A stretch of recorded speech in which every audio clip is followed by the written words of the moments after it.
when you got mono in that, I guess, did you get it before training camp or you dealt with it just after? I know it set your career back, at least at the beginning of that season. Was it tough then to get Guy Boucher to, I guess, come back around to giving you more ice time? Take us through that particular stretch. Yeah.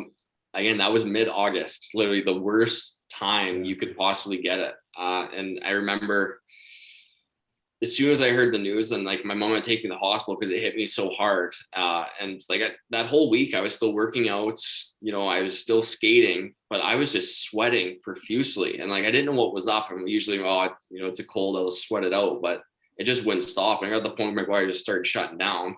So then, you go to Ottawa. I fought hard to come back. And the big things with, your spleen has to be a certain size. It swells up when you have mono, but, you have to get it back to normal before you can cleared for contact and whatnot. So remember last preseason game, I got cleared and I pushed to play that game obviously they weren't going to let me play, but I just wanted to be there full well knowing I was going to go to Binghamton. But no, I tried to fight my way back, try to get adjusted to the American League for the first time, which was a bit of an eye opener trying to figure that league out. But when I finally figured out, got back, like you said, it's just, I don't know what our differences were.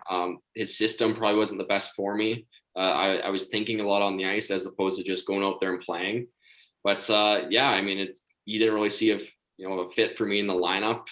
I couldn't understand what he wanted to see more out of while trying to be, disciplined within his system. And that's going to happen. I got nothing against him personally or whatnot. So he's trying to win. The NHL's business of winning. It's just, how it is. Sure. Yeah, and in fairness, with Guy Boucher's system, especially if you're a young guy and you're forward, because I remember the meetings, there were times where if I was like, I would sit there and say to myself, man, if I was a forward right now, I'd be lost. So I can only imagine what it would have been like if you were like, for me, Dion, Boro, we were on the left side on that lefty lock. It was really easy for us and I loved it. But I can imagine being a forward, how difficult that was, just because there were so many moving parts, right? And you had all these different assignments. Do you remember any of that? Yeah, well, the one thing for me is he literally told me, if you're more than a stick length away from the puck on the forecheck, pull back.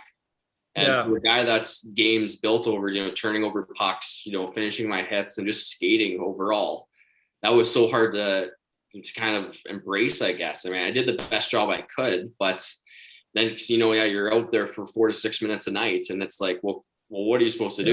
You're crushing caffeine, then you're trying to stay composed. You're trying to be in the right spots and just so many moving parts. But that's the way he wanted to do things. And I did the best job I could.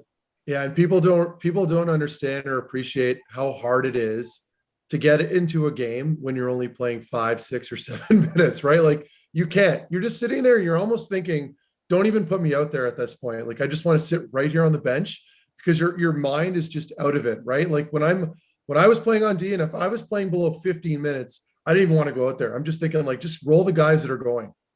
Yeah, no, I'm the same way with you.